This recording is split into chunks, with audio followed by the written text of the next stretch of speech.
kita masuk dulu ke medan magnetnya. Medan magnet ini adalah dituliskan dengan B, kemarin kita tunjukkan. Kemudian satuannya adalah Tesla atau ditulis dengan T besar gini ya. Kalau kita pilah-pilah satuannya itu menjadi Newton per kolom meter per sekon atau Newton per ampere meter. Nah, Tesla ini juga bisa dinyatakan dalam Weber per meter persegi atau dinyatakan dengan 10 pangkat 4 Gauss ya, 10.000 Gauss ya, 10 pangkat 4 G istilahnya ya. Nah, 1 Tesla ini sama dengan 1 Weber per meter persegi ya. Jadi medan magnet ini beberapa orang menyebut dengan berbagai macam istilah ya. Ada yang menggunakan Tesla, ada yang menggunakan Gauss, tapi ini adalah penerjemahnya ya. Jadi 1 Tesla itu sama dengan 10 pangkat 4 Gauss. Kalau di keilmuan kami di geofisika kita menyebutnya dalam Tesla, tapi dalam satuan yang sangat kecil ya. Satuannya adalah nano ya. Jadi nano Tesla. Nano Tesla itu berarti 10 pangkat 5 ya, 10 pangkat 5 Gauss. Ini dibagi menjadi 10 pangkat minus 5 ya, 10 pangkat 5 Gauss. Ordernya 10 pangkat minus 5 Gauss. Ya, karena satuannya nano. Ya. Ini ada beberapa contoh besarnya medan magnet ya. Jadi ini magnet lab yang dihasilkan dari superconducting material. Ini cukup kuat, satuannya adalah 30 Tesla. Ya. 30 Tesla. Kemudian ini untuk magnet hasil di lab yang konvensional, jadi masih menggunakan kabel yang konvensional, itu didapatkan 2 Tesla. Kemudian untuk satuan instrumen MRI ya, magnetic resonance imaging, itu 1,5 Tesla. Batang magnet pada umumnya yang kita punyai itu baik yang berwarna putih maupun yang berwarna hitam ya. Karena yang berwarna putih itu kuat sekali, itu ordernya sekitar 10 pangkat minus 2 Tesla atau ratusan Gauss ya, ordernya ratusan Gauss. Kemudian permukaan dari matahari itu 10 pangkat minus 2 Tesla. Kemudian permukaan bumi itu 0,5 kali 10 pangkat minus 4 Tesla ya. Jadi sekitar setengah Gauss. Ya, setengah Gauss. Kalau ini kita jadikan Gauss menjadi setengah Gauss. Kemudian di dalam otak ya, otak manusia, karena untuk berkomunikasi antar neuron di dalam saraf itu ya, itu medan magnetnya sangat kecil, 10 pangkat minus 13 Tesla. Nah, jadi di sini dituliskan medan magnet bumi itu sekitar setengah G.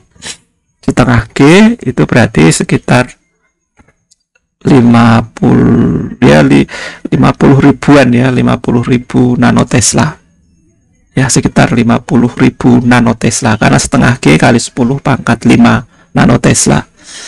Jadi kalau di keilmuan yang dihadapi di geofisika ini, itu medan magnet bumi ini menjadi salah satu material yang dikaji ya, yang digunakan untuk mencoba memetakan benda-benda magnetik yang ada di permukaan bumi, khususnya terkait dengan keberadaan mineral ya, mineral atau sumber daya alam. Jadi mineral-mineral yang punya sifat magnetit itu dikaji dari keilmuan namanya geomagnet ya. Yang dikaji yaitu tadi ordernya adalah nanotesla. Jadi 10 ordernya 10-an ribu ya, 10-an ribu nanotesla. Ordernya dalam puluhan ribu nanotesla. Oke, jadi ini rata-rata ya, rata-rata di bumi itu adalah 50.000 nanotesla. Jadi nilainya ada yang besar, ada yang kecil, di sekitar 50.000 itu. Oke, jadi punya bayangan ya, ini yang atas ini berarti sangat kuat sekali ya, sangat kuat sekali dia, apa namanya, berkali-kali lipat dibandingkan medan magnet yang ada di bumi, yang super strong conducting laboratory magnet ini ya, ini sangat kuat sekali.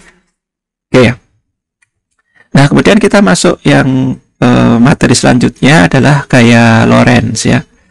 Gaya Lorentz itu adalah sebuah gaya yang terjadi ketika sebuah muatan Q bergerak dengan kecepatan V melalui daerah ruang dengan medan listrik E dan medan magnet B. Tapi di sini hanya ditinjau di medan magnet B-nya saja. Jadi sebenarnya kalau sebuah muatan itu bergerak ya, sebuah muatan bergerak dengan kecepatan V di dalam medan listrik E, maka dia akan punya gaya yang gaya besarnya adalah Q dikalikan E. Ini sudah kita bahas sebelumnya. Nah, sekarang yang baru adalah yang ini ya, apa namanya, muatan Q yang bergerak dengan kecepatan V pada arah tertentu, maka akan muncul gaya yang seperti disebutkan sebelumnya tadi ya, semuanya itu saling tegak lurus antara arah V, arah B, dan arah F akan saling tegak lurus. Ilustrasinya adalah semacam ini ya. Saya punya sebuah muatan Q yang bergerak ke atas dengan kecepatan V, berada dalam medan magnet B. Arahnya X ini berarti ke dalam layar. Ya, kalian bayangkan ada medan magnet ke dalam layar. Maka akan muncul gaya F yang disebut sebagai gaya Lorentz yang arahnya ke kiri. Ya, arahnya ke kiri. Nah, di dalam konsep fisika itu ada apa namanya, mekanisme untuk melakukan perkalian dalam komponen semacam ini. Jadi arah perkaliannya itu menghasilkan arah yang berbeda dengan konsep cross ini ya, konsep cross. Setelah ini kita bahas konsep cross itu. Nah, kemudian juga kalau saya contoh lain lagi, kalau medan B-nya itu ke arah kanan, medan B-nya ke arah kanan itu didapatkan F yang arahnya masuk ke dalam layar. Nah, namun halnya ketika medan B-nya itu tidak ada, ya maka F-nya sama dengan 0. Ya, jadi Q itu akan bekerja atau berjalan dengan kecepatan yang tetap ke arah atas. Tapi kalau kita lihat di sini ini ya, ini Q-nya bergerak ke arah atas, ada gaya ke arah kiri. Maka Q tadi akan mendapatkan percepatan ke arah kiri. Jadi dia mesti akan berbelok, lintasannya akan berbelok. Karena ada gaya yang membelokkan arah Q tadi ke arah kiri. Kalau ini juga iya, ketika ada medan B yang ke arah kanan, maka muatan tadi akan berbelok masuk ke dalam layar ya. Karena F-nya arahnya masuk. Jadi A yang terjadi atau akselerasi yang terjadi itu ke arah masuk, ke arah dalam. Ya. Jadi semacam apa namanya, gerak yang berubah beraturan ya. Gerak yang berubah beraturan. Dari kecepatannya itu berubah karena adanya gaya atau karena adanya percepatan. Oke, kira-kira semacam ini. Nah, kita tinjau itu untuk masalah cross ini. Kita kembali lagi, ini mungkin aturan yang paling gampang adalah aturan tangan kanan ya. Aturan tangan kanan. Kita lihat lagi persamaannya. V cross B ya. Berarti V itu arah yang pertama, di cross B, B-nya arah yang kedua. Jadi kalau kita lihat di aturan arah kanan ini, V itu adalah yang ditunjukkan di jari-jari ya. Kita tunjukkan arah V dulu. V-nya ke arah mana? Misalkan ke arah atas. Kemudian B-nya ke arah mana? B-nya ke arah sini misalkan aja. Berarti ke arah sini.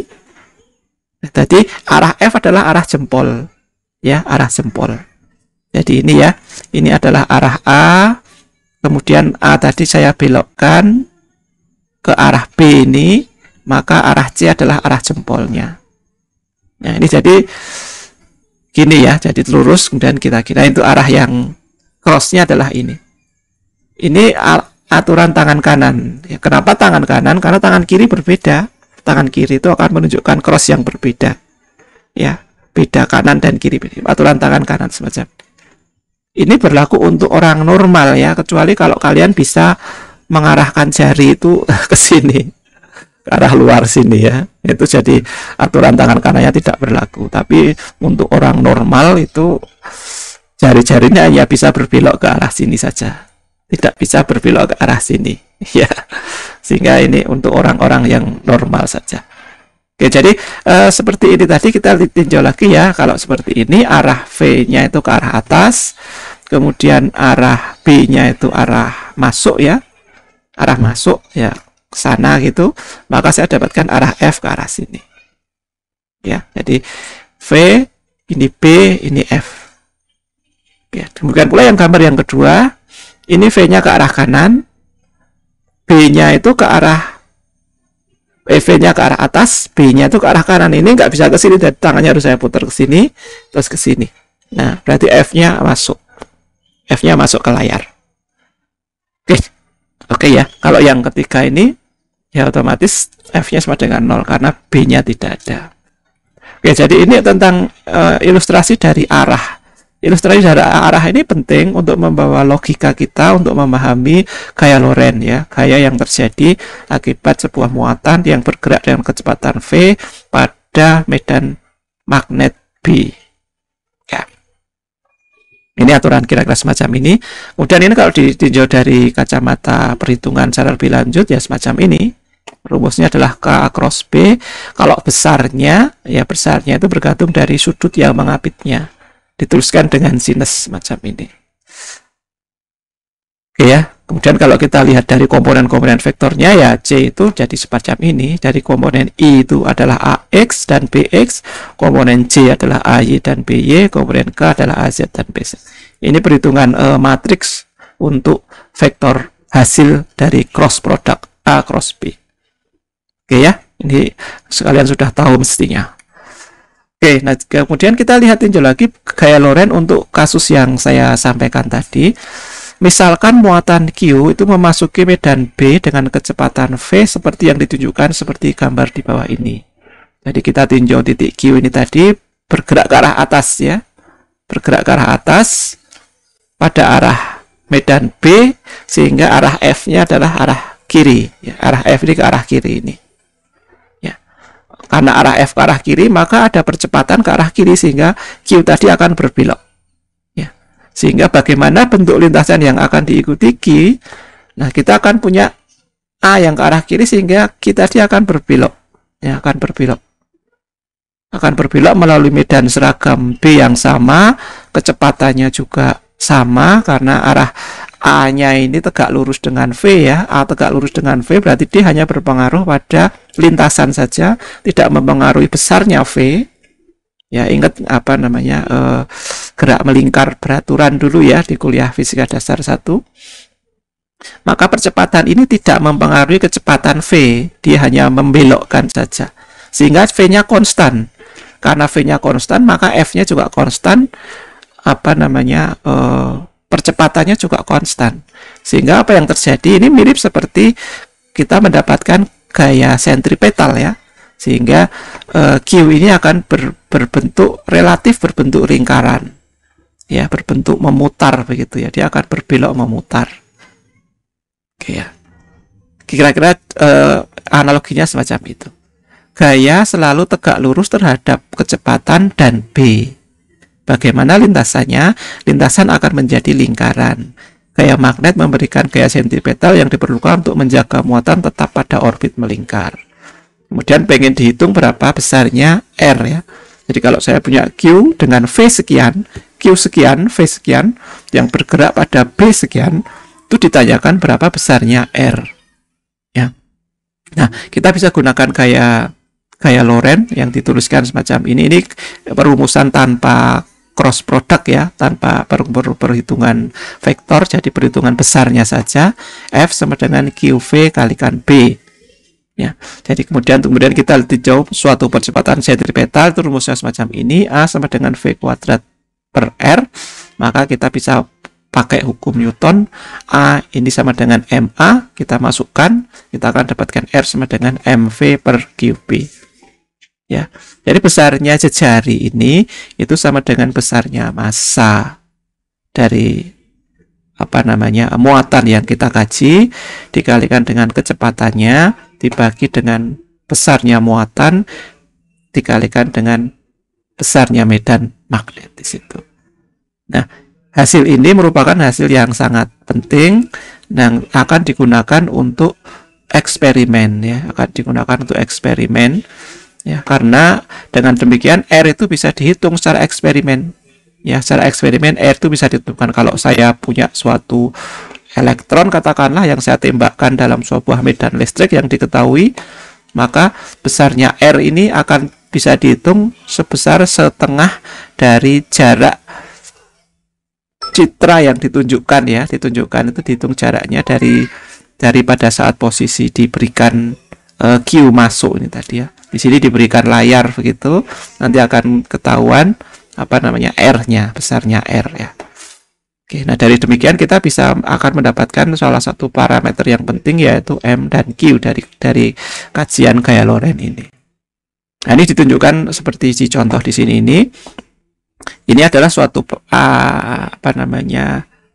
percobaan yang digunakan untuk menentukan besarnya rasio muatan terhadap massa elektron. Rasio muatan terhadap massa elektron. Jadi besarnya muatan dibagi massa elektron. Oke ya. Jadi ini sama seperti yang saya sampaikan tadi. Dinyalakan pistol elektron dulu, ya. Kita akan mendapatkan energi yang ada di situ itu sama dengan QV ya. Energi kinetik yang ada di situ sama dengan QV. Kemudian diberikan medan magnet B. Dengan jari-jarinya kita akan mendapatkan MV per QB. Nah, kemudian dari sini B-nya dihitung, ya anggap saja sekarang itu sebuah pengukuran. Ya, kemudian diatur sedemikian sehingga V, R, dan B ini bisa diketahui nilainya, maka kita bisa mendapatkan Q per M sama dengan 2V per R kuadrat B kuadrat. Nah, dari sini karena V, R, dan B ini variabelnya diketahui, maka Q per M diketahui. Gitu ya. V, R, dan B ini bisa diketahui karena V itu beda potensialnya atau potensial yang muncul, kemudian R ini adalah jari-jari lingkaran yang terbentuk ya, kemudian B itu besarnya medan magnet. Nah, kira-kira jadi didapatkan dengan eksperimen didapatkan E per ME adalah sekitar segini ini. Nah, dari sini kita bisa mendapatkan perbandingan atau rasio antara besarnya muatan per massa dari sebuah elektron ya, melalui eksperimen didapatkan semacam ini, besarnya E per ME ya, besarnya muatan elektron dibagi dengan massanya ya, didapatkan semacam ini. Oke, jadi nilai-nilai yang didapatkan di dalam fisika itu sebagian besar didapatkan dari eksperimen ya, dari eksperimen yang biasanya di-guide atau di-generate dari persamaan-persamaan teori yang sudah diturunkan. Oke. Nah, kemudian di sini juga ada hubungan antara gaya dan dipol magnet ya. Jadi kita bisa bayangkan kalau saya punya sebuah titik muatan di sini ini yang arahnya masuk ini, karena silang ini tandanya dia masuk ke layar, masuk kemudian B-nya ke arah kanan, maka ada gaya F ke arah bawah. Ya, ada arah F ke arah F-nya adalah ke arah bawah di sini nih. Nah, kemudian kalau saya punya muatan yang sama yang arahnya keluar, kemudian B-nya ke arah kanan, maka akan ada gaya F ke arah atas. Ya.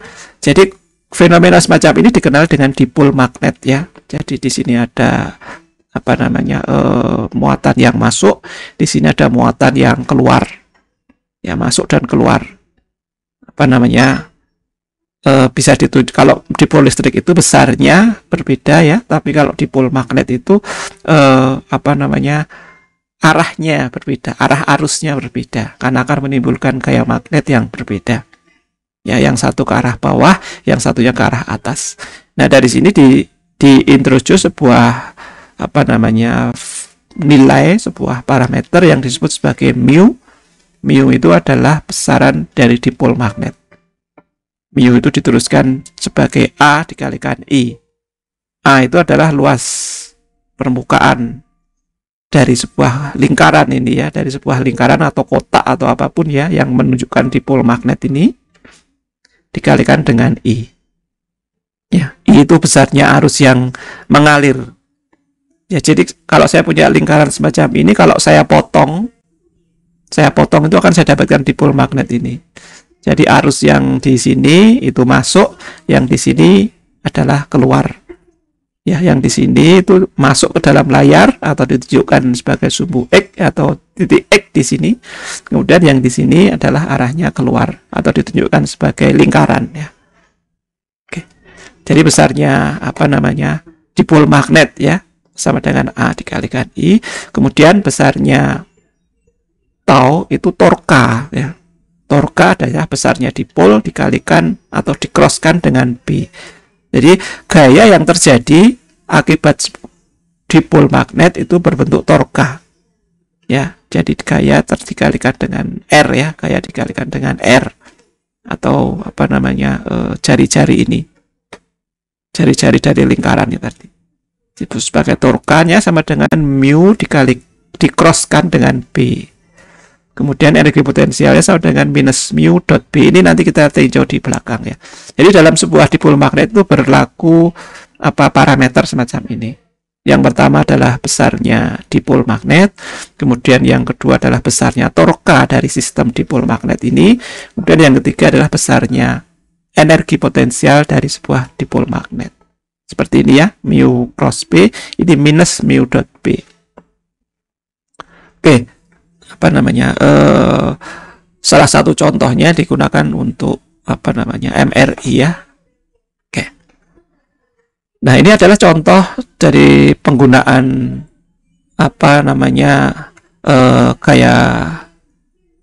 kayak Lorentz yang kita tunjukkan di depan tadi ya. Ini sebuah alat yang namanya adalah spektrometer massa. Spektrometer massa itu yang dihitung adalah kelengkungannya tadi ya, kelengkungan materi tadi kita dapatkan M per Q ya, kita dapatkan satuan besarnya massa per Q.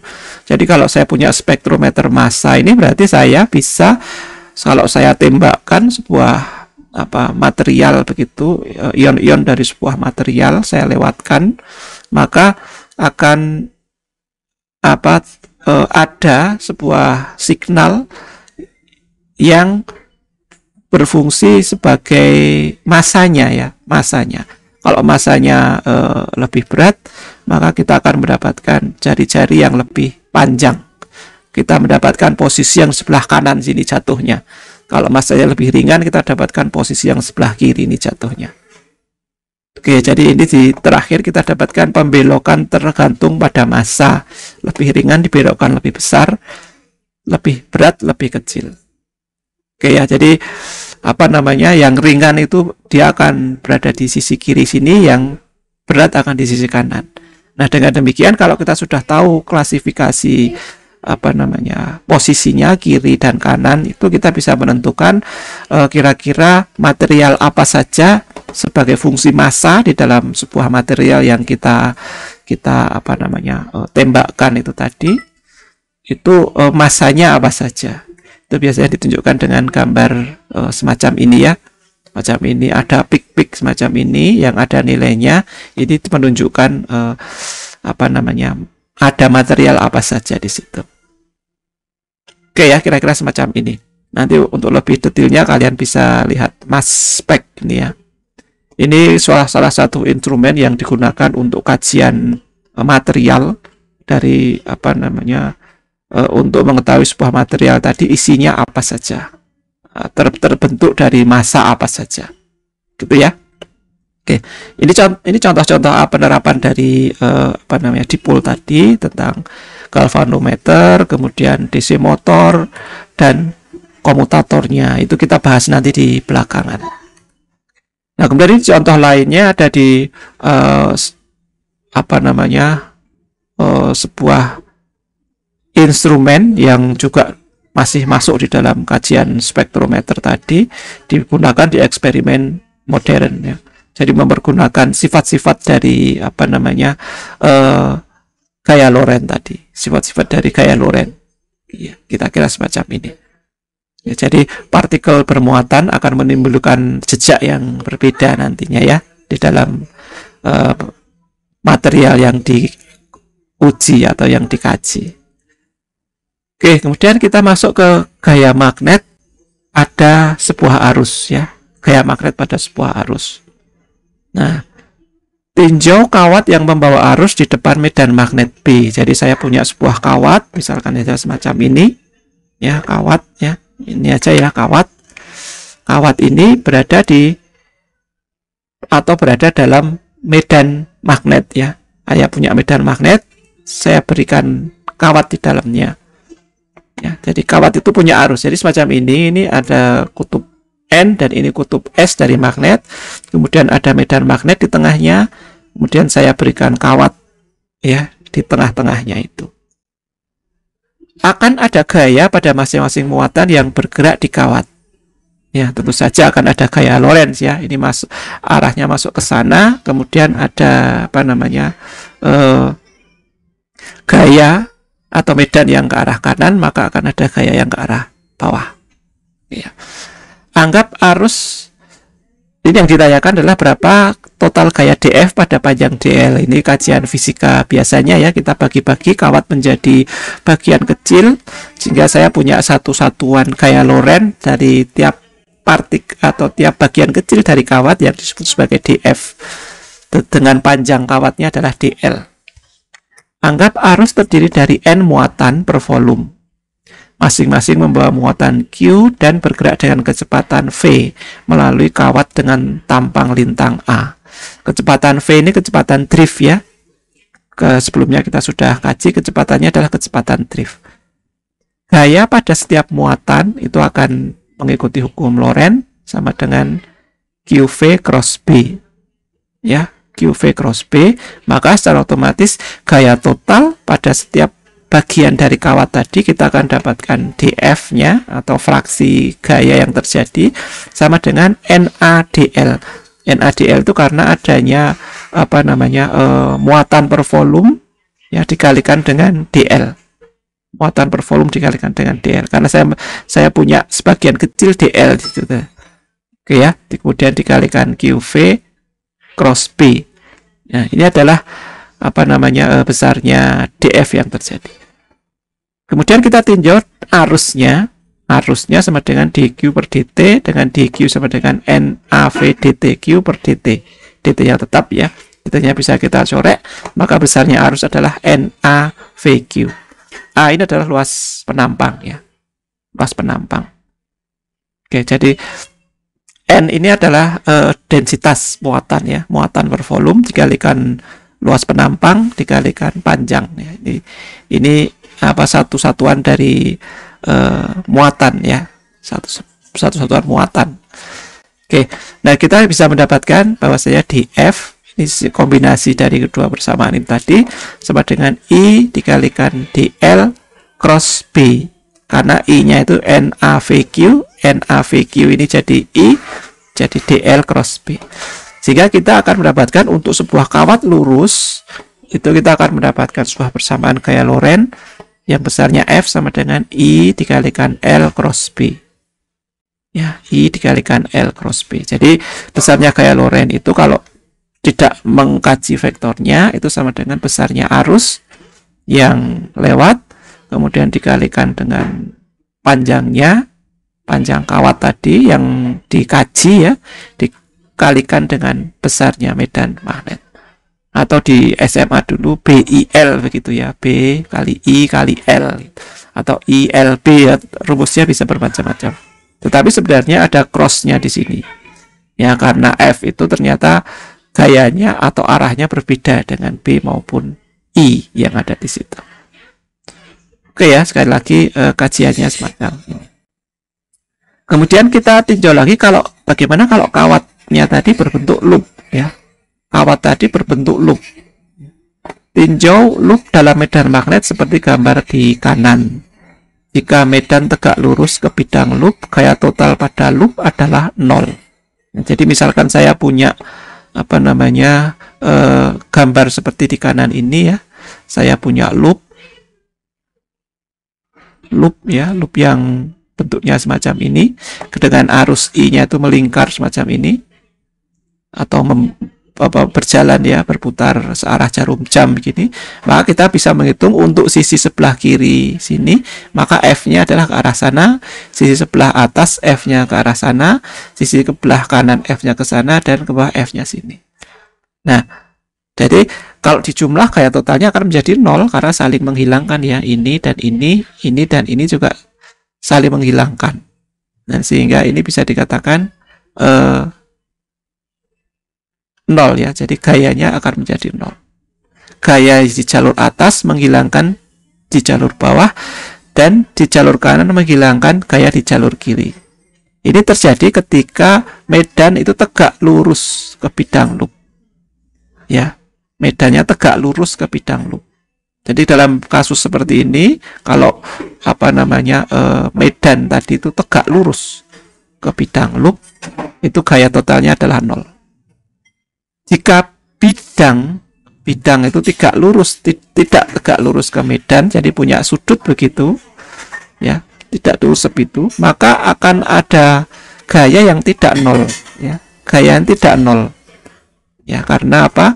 Karena akan ada torka di sini, ya, akan ada torka seperti kasus dipol berarti kalau semacam ini, ya, seperti kasus dipol. Jadi akan ada gaya yang membentuk torka di sini kalau tidak tegak lurus ya. Oke. Nah, anggap koil memiliki lebar W, lebarnya adalah W, dan panjangnya L sisi ke dalam ya. Maka torka kita bisa dapatkan sama dengan R cross F ya, seperti saya sampaikan tadi. Torka seperti di mekanika sama dengan R tadi, atau jari-jari di sini di crosskan F. Jari-jarinya sama dengan W per 2. W per 2 ya, di mana ada 2 bidang F ya, jadi dikalikan 2 dikalikan sudutnya, karena ini adalah cross ya, 2F yang terjadi dari 2R yang berbeda. Oke ya, jadi 2W per 2 F sinus theta, atau sigmanya sama dengan WF sinus theta. Seperti kita ketahui bahwasanya di persamaan sebelumnya tadi, F sama dengan I kalikan L cross B ya, atau dalam besarannya adalah IBL. Sehingga saya dapatkan, injeksikan ke sini, kita dapatkan besarnya torka sama dengan AIB sinus theta. AIB sinus theta. Ya. Dengan A ini adalah W dikalikan L. Ya, W dikalikan L. Oke, jadi kita bisa mendapatkan perumusan torka di sini. Jadi besarnya torka itu bergantung dari besarnya luasan, besarnya arus yang diinjeksikan dalam sebuah torka itu tadi, sama besarnya B. Jadi dan itu hubungannya adalah linier. Jadi sebanding ya, besarnya A sebanding dengan besarnya I sebanding dengan besarnya B. Ya, itu sebanding. Oke. Nah, dari rumus ini, itu kalau kita kembalikan lagi di kasus yang di depan ini tadi, yang tegak lurus, jika loop itu tegak lurus B, maka sinus tetanya sama dengan 0, maka torkanya akan kita dapatkan 0. Sehingga berlaku seperti yang di awal ini tadi ya. Nah, ini akan kita dapatkan torkanya sama dengan 0.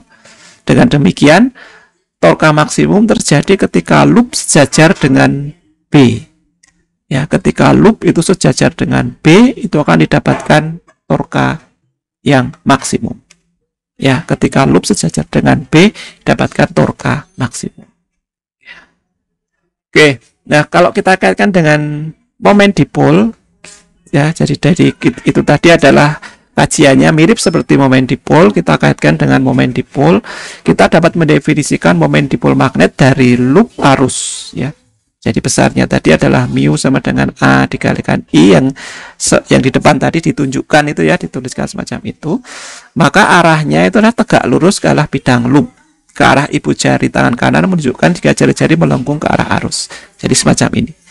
Jadi kalau kalian punya loop yang ke arah counter clockwise, berlawanan arah dengan jarum jam, maka arah dari momen dipol magnet adalah ke arah menunjuk ke Anda sendiri. Tetapi ketika arah arusnya itu adalah clockwise atau searah jarum jam begini, maka momen dipol menunjuk ke arah ke depan Anda ya, menunjuk ke arah luar dari Anda. Oke ya. Oke, nah kemudian kalau dalam kasusnya momen dipol ini torque K itu dituliskan dengan AIB sinus theta atau mu cross B. Ini sudah ditunjukkan di depan tadi ya, semacam ini. Ya. Jadi dengan demikian kalau untuk dipol magnet ini kalau apa namanya dipolnya itu tidak cuma satu, tetapi kita buat dari beberapa lilitan begitu ya. Berapa lilitan, maka besarnya momen dipol ya hanya dikalikan dari berapa lilitan saja. Kalau ada 2 lilitan berarti momen dipol sama dengan 2 AI.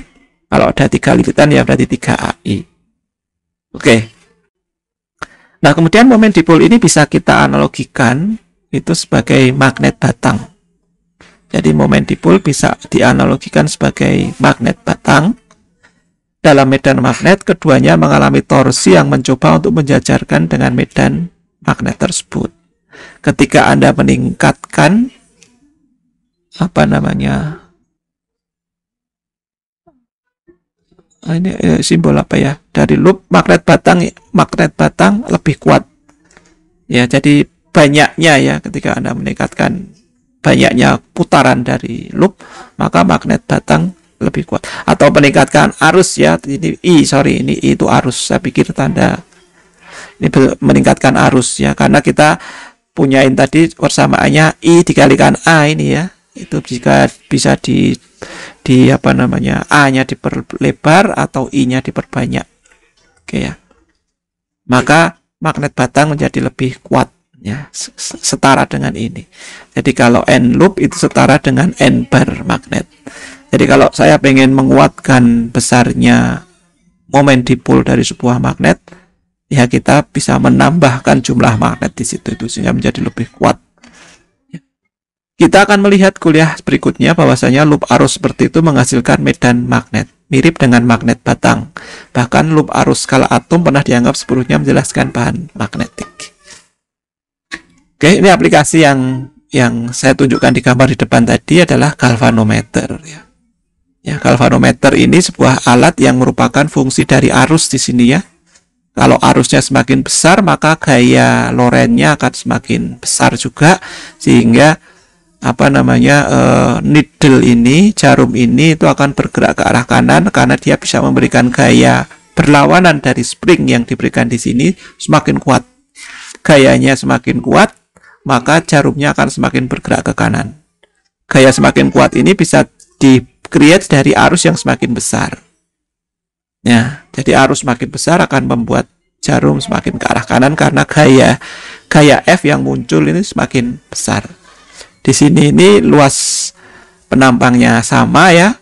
Kemudian medan B-nya juga dianggap sama.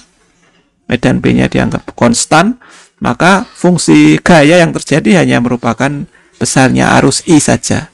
Jadi besarnya arus I sebanding dengan gaya yang sebanding dengan gerakan atau perpindahan dari jarum ini tadi ya, karena kita punya spring yang bentuknya melingkar.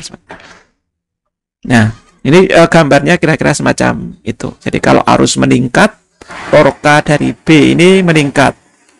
Ya, kalau arus berkurang, torque dari B juga berkurang. Ya, ini menunjukkan sudut jarumnya meningkat, yang ini sudut jarumnya berkurang. Ya.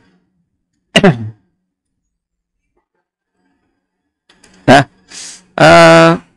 ini adalah cara kerja di hampir semua dialmeter ya. Ada voltmeter, ammeter, speedometer, RPM dan lain-lain ya. Ini juga kerja di speedometer motor kita ya, yang menunjukkan kecepatan. Itu berarti kita punya apa namanya coil di bawahnya yang kalau bergerak lebih cepat maka akan ada arus yang lebih banyak mengalir, sehingga needle dari kecepatan speedo kita menjadi naik. Dan untuk RPM, untuk voltmeter, ampermeter dan semuanya. Nah, prinsip kerja dari gaya Lorentz ini sudah diterapkan untuk berbagai macam instrumen pengukuran. Oke, kemudian ini ada contoh loop di dalam medan B. Jadi kita punya loop ya. Jadi ini tinjauannya sudah dalam loop. yang melingkar yang memiliki jari 5 cm membawa arus sebesar I sama dengan 2 ampere. Jadi ini melingkar ya, ini mestinya ya karena jari-jari mestinya bentuknya bulat, tapi ini mungkin di apa namanya tidak bulat ya, tapi Anda bayangkan ini bentuk bulatnya. Arus I-nya berlawanan dengan arah jarum jam, jadi semacam ini counter clockwise ya. Kemudian medan magnet B yang arahnya masuk itu besarnya adalah setengah T arah Z ya, karena ini X, ini Y, ini arah Z. Z-nya ya arah ke dalam. Jadi dia arah ke dalam, arah Z-nya adalah arah ke depan sini ya. Karena digambarkan dengan seperti ini, maka arah B-nya adalah minus Z. Arahnya minus Z. Loop membentuk sudut theta sama dengan 30 derajat terhadap bidang XY. Nah, ini penting sudut ini, karena kalau sudutnya itu 90 derajat atau tegak lurus, ya nanti kita akan dapatkan apa namanya torkanya sama dengan 0, gayanya juga sama dengan 0. Ya, jadi momen magnetnya juga momen magnetnya tetap ya karena I kali A saja, tetapi akan dapatkan torka yang 0. Oke, nah ditanyakan berapa momen magnetmu dari loop ini tadi. Ya. Momen magnetmu dari loop ini ya tadi adalah sebesar ini ya. Tinggal dikalikan A dikalikan I. A-nya sama dengan PR kuadrat dikalikan I. Ya. Arahmu adalah tegak lurus terhadap bidang loop. Ya, arahmu tegak lurus terhadap bidang loop. Tidak tegak terhadap bidang ya, tadi arahnya tegak ke atas, maka bisa dipilah menjadi komponennya. Jadi komponen-komponennya mu X dan mu Z ya. Mu X dan mu Z. Arahnya bisa dipilah menjadi komponen-komponennya. Tinggal dikalikan menjadi sinus dan kosinus saja. Maka didapatkan semacam ini ya. Oke. Nah, kemudian ini kita analogikan dengan dipol listrik, medan dipol magnet yang kita punya tadi. Kalau di dipol listrik dulu, itu besarnya dipol listrik sama dengan P dikalikan besar medan E, di mana P ini adalah dipol listrik ya, besarnya momen dipol listrik ya. Oke, jadi kalau di sini momen dipol magnetnya tadi adalah A kalikan I, kalau ada banyak turun, banyak lilitan menjadi NAI ya, sehingga torkanya adalah mu cross B. Kalau yang listrik tadi, listrik dulu sebelumnya besarnya torkanya sama dengan P cross E. Ini kesamaannya saja, samaan dari analogi dari dipol magnet terhadap dipol listrik ya. Oke, kemudian kita masuk ke energi potensial. Bagaimana besarnya energi potensial dari sebuah dipol? Energi potensial ini mesti terkait dengan kerja ya. Kerja yang harus dilakukan untuk mengubah orientasi dipol di dalam medan magnet. Ini disebut sebagai energi potensial. Ditanyakan, tentukan energi potensial U dengan 0 pada posisi torsi maksimum yang sesuai dengan kerja ini. Ya, kita tahu bahwasanya berapa besarnya energi potensial, karena hanya torka yang bekerja di sini, maka besarnya energi potensial adalah jumlahan semua torka yang bekerja dari ya katakanlah 45 seperempat lingkaran ya, seperempat lingkaran. Jadi besarnya energi potensial dari torka yang bekerja pada jejari atau pada sudut lingkaran yang 0 sampai 90 derajat. Ya, 0 sampai 90 derajat. Nah, dari sini bisa diturunkan jadi jumlahan saja ya, karena energi potensialnya akan hanya torka saja yang ada di situ, yang bekerja di situ. Maka U sama dengan integral dari besarnya torka dikalikan sudut yang ada, sudut yang terbentuk ini. Oke ya.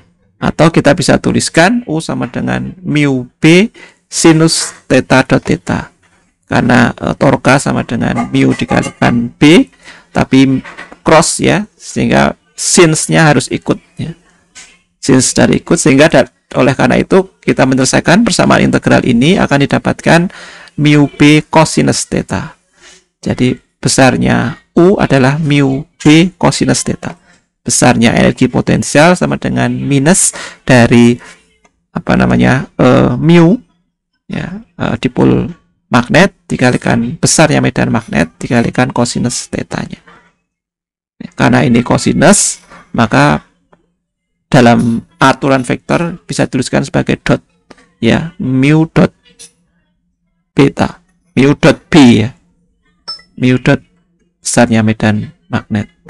Jadi ini jadi seperti yang saya tunjukkan di depan tadi, bahwasanya besarnya energi potensial dari sebuah dipol magnet itu sama dengan minus mu dot B.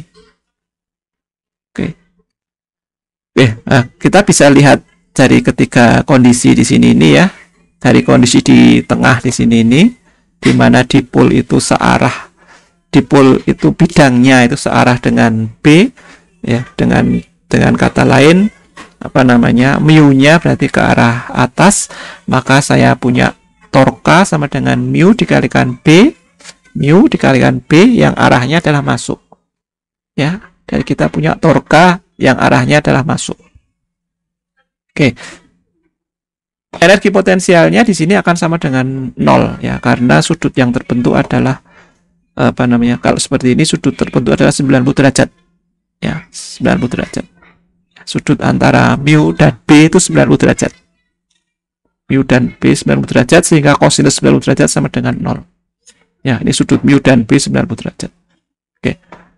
Nah, tapi kalau semacam ini, sudut mu dan B-nya sama dengan 0. Jadi kosinus 0-nya sama dengan 1. Maka kalau seperti ini, itu besarnya torkanya akan didapatkan sama dengan 0. Karena mu sama B itu hubungannya sinusoid tadi ya, sinus, sehingga nilainya 0. Ya, dan dari sini kalau untuk besarnya U sama dengan mu B. Ya, U sama dengan mu B. Kalau ini dibalik posisinya, posisi dipol magnetnya saya balik itu kerjanya menjadi minus mu B. Jadi kalau dalam kondisi semacam ini, itu energi potensialnya adalah positif. Kalau seperti ini, kondisi energi potensialnya adalah negatif. Ya, energi potensialnya yang ini positif, yang ini negatif. Besarnya sama, tapi cuma positif dan negatif. Oke, jadi dari sini kita sudah punya bayangan bagaimana melihat sebuah posisi dari sebuah dipol ya, dipol magnet yang terdiri dari potongan dari suatu loop arus di dalam sebuah medan magnet. Oke, jadi seperti itu tadi penjelasan dari hukum Lorentz ya, atau gaya Lorentz sampai ke dipol. Biasanya kalau dikaji memang sampai ke energi potensial ya, energi potensial. Kemudian kita masuk ke selanjutnya yang disebut sebagai Biot-Savart ya, hukum Biot-Savart. Hukum Biot-Savart ini adalah sebuah hukum yang menunjukkan bahwasanya kalau sebuah arus, ada sebuah kawat yang berarus, maka akan ada atau bisa dihitung medan magnet yang terjadi pada kawat berarus itu tadi. Oke. Nah, kita awali dengan cara menghitung dulu. Cara menghitung yang awal dulu, kita bisa menghitung sebuah medan listrik dengan cara hukum Coulomb. Kita hitung dari tiap-tiap muatan yang ada di situ dengan cara semacam ini, dan kita juga bisa menghitung besarnya medan dari hukum Gauss. Ya, medan listrik bisa dihitung dari per biji dari muatan tadi, atau bisa dihitung dari hukum Gauss, asalkan simetri, asalkan ada sifat simetri di situ. Jadi kita bisa memilih suatu permukaan Gauss yang menunjukkan simetri. Oke, karena akan lebih sederhana dengan hukum Gauss ini. Apakah ada persamaan analogi untuk medan magnetik? Tentu saja ada. Ya, jadi kalau yang seperti halnya hukum tentang medan listrik dulu ya, hukum Coulomb ini setara dengan hukum Biot-Savart ya, hukum Biot-Savart ya. Jadi medan magnet itu bisa dihasilkan dari sebuah kawat yang berarus.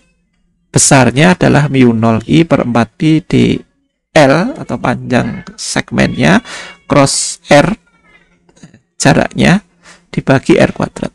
Ini ada hanya arahnya saja ya. Oke, ini disebut sebagai hukum Biot-Savart. Kemudian yang semacam hukum Gauss itu disebut sebagai hukum Ampere. Ya, hukum Ampere. Hukum Ampere itu kebalikannya dengan hukum Biot-Savart ini ya. Hukum Ampere ini medan atau arus itu ternyata juga bisa dihasilkan dari sebuah medan magnet. Sebuah medan magnet itu biasanya akan menimbulkan arus. Yang ini seperti ini ya. Kalau ada medan magnet yang arahnya melingkar begini, itu akan didapatkan sebuah arus yang masuk ya. Jadi menggunakan semacam aturan tangan kanan juga. Jadi adalah persamaan analogi dari perhitungan medan listrik ya untuk perhitungan medan magnet. Nah, pertama kali kita akan jelaskan tentang hukum Biot-Savart ya. Ini agak detail ya. Kita bisa punya satu potongan kecil dari sebuah kawat. Ini ada sebuah kawat punya arus I, kemudian saya buat potongan kecil di sini. Panjangnya adalah dl ya. Kemudian akan dihitung besarnya medan pada titik di sini nih, titik P sebut saja ya, titik P ya. Jadi kita langsung tuliskan saja hukumnya yang disebutkan di depan ini tadi, bahwasanya fraksi medan magnet akibat potongan kecil kawat berarus tadi sebesar mu0 I dibagi 4 pi dikalikan dl potongan panjang tadi crosskan dengan R. Ini menunjukkan arah saja ya, karena R-nya ini topi dibagi dengan R kuadrat. Atau kalau R-nya jadikan vektor ya sama dengan R per R pangkat 3 ya. Oke. Dengan mu0 yang kita tahu ya, itu sama dengan 4 pi dikalikan 10 pangkat minus 7 Newton per ampere. Ini konstanta ya, biasanya diberikan di soal ya. Medan magnet bersirkulasi di sekitar kawat ya. Karena kalau kita tinjau titik-titik yang berada di sekitar kawat tadi, itu ternyata arahnya konsisten ya, arahnya konsisten, sehingga bisa kita gunakan aturan tangan kanan ya. Jari ini sebagai arah I-nya dan B-nya itu sebagai arah keempat jari ini ya. Ibu jari sebagai arah I, B-nya sebagai arah keempat jari yang lain. Jadi begini nih, I-nya ke arah atas, maka akan ada medan B yang sirkular ya, bersirkulasi di seputar kawat berarus tadi. Jadi kita bisa gunakan aturan tangan kanan dengan ibu jari adalah I dan jari-jari melengkung ini adalah B. Oke ya, jadi bisa kalian bayangkan kalau saya punya suatu kawat arusnya ke arah atas, maka medan magnetnya akan berputar di sini nih, akan berarah sirkular di sini nih. Ya. Ini adalah kajian dari hukum hukum Biot-Savart. Nah, kemudian kita hitung bagaimana kalau persamaan ini itu kita terapkan pada kawat lurus yang panjang ya. Dan kita hitung di titik P, kita dapatkan persamaan akhir seperti ini tadi ya, sama dengan mu0 I per 4 pi dx. Karena ini dipasang di X sepanjang sumbu X, maka potongan kecilnya bukan lagi dl tetapi berubah menjadi dx ya. R-nya tetap, jaraknya tetap cross R per R pangkat 3 ya. Dari sini kemana arah B ya, kita pasang dulu jari-jari kita. Oke ya, kemudian kita ini adalah arah B-nya. Jadi kalau P-nya ada di atas kawat, maka arahnya adalah ke arah kita. Ya. Kalau P-nya ditinjau di bawah, maka arahnya adalah masuk ke sana. Nah, kita menyelesaikan persamaan diferensial ini dengan diintegrasikan. Jadi B total sama dengan integrasi B mulai kawatnya itu mulai dari X tak hingga sampai X plus tak hingga, dari minus tak hingga sampai plus tak hingga. Hingga kita selesaikan persamaan ini. Nanti bisa kalian lihat di lampiran, ini kelihatannya sudah ada lampirannya. Nanti bisa lihat ditinjau secara detail di lampiran, dapat dihasilkan B sama dengan mu 0 I per 2 pi R. Ya, jadi besarnya B itu bergantung dari berhubungan sejajar dengan mu 0 konstanta tadi, kemudian dikalikan dengan I dibagi dengan 2 pi R. Nah, dari sini kita bisa lihat bahwasanya semakin besar I, maka B akan semakin besar. Ya, semakin besar R, maka B akan menjadi semakin kecil. Ya, ini sudah disebutkan di depan tadi ya, satuan B adalah Tesla. 1 Tesla sama dengan 10 pangkat 4 Gauss. Medan magnet bumi B sekitar setengah Gauss, atau sekitar 50.000 nanotesla. Ya, sekitar 50.000 nanotesla. Oke. Ini lampiran A itu saya tidak jelaskan ya, kalian coba perhatikan sendiri, hanya menyelesaikan persamaan integral ini ya. Persamaan integral ini diselesaikan. Oke. Ini sampai didapatkan persamaan seperti ini. Nah, kemudian ini pengen disatukan semuanya dari hukum apa namanya gaya tarik yang terjadi dari kawat tadi, kemudian sama hukum atau gaya Lorentz tadi ya, dengan hukum Biot-Savart ya.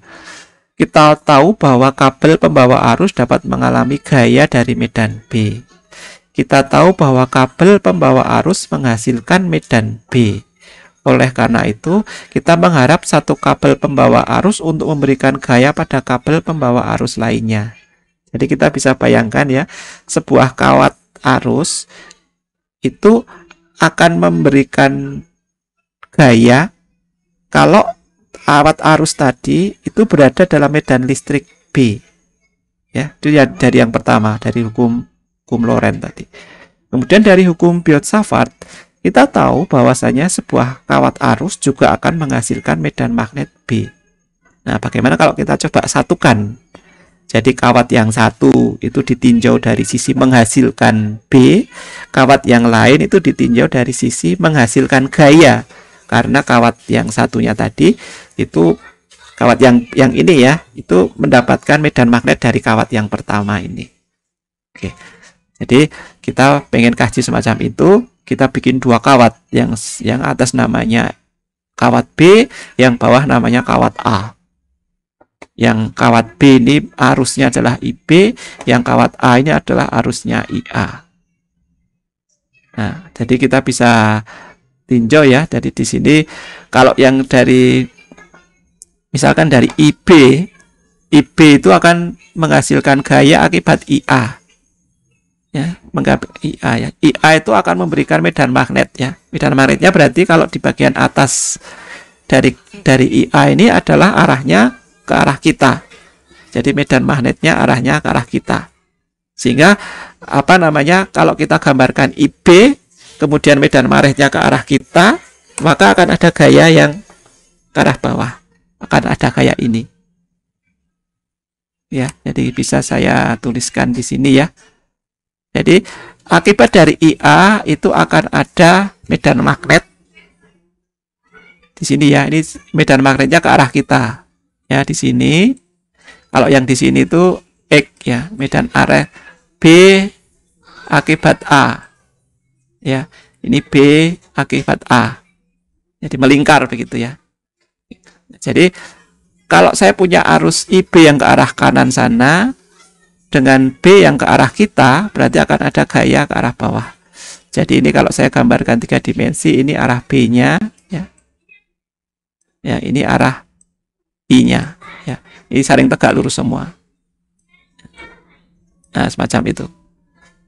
Jadi arah B-nya I, kemudian B-nya ke arah sana, maka F-nya ke arah bawah. Demikian pula karena IB ini juga berarus, maka dia juga punya BB ya, medan magnet akibat B yang akan memberikan gaya, maka akan muncul gaya Lorentz di IA. Nah, jadi dengan demikian kita akan punya sebuah kenyataan bahwasanya jika arus berjalan searah antara A dan B ini, maka kabel akan saling tarik-menarik. Ya, kalau I-nya itu berlawanan arah, maka kabel akan saling tolak-menolak. Dari kajian arahnya itu tadi ya. Oke. Oke, jadi ini adalah penyatuan dari hukum Lorentz sama hukum Biot-Savart. Oke, kalau ditanya berapa besarnya gayanya, ya kita bisa bermain-main di sini ya.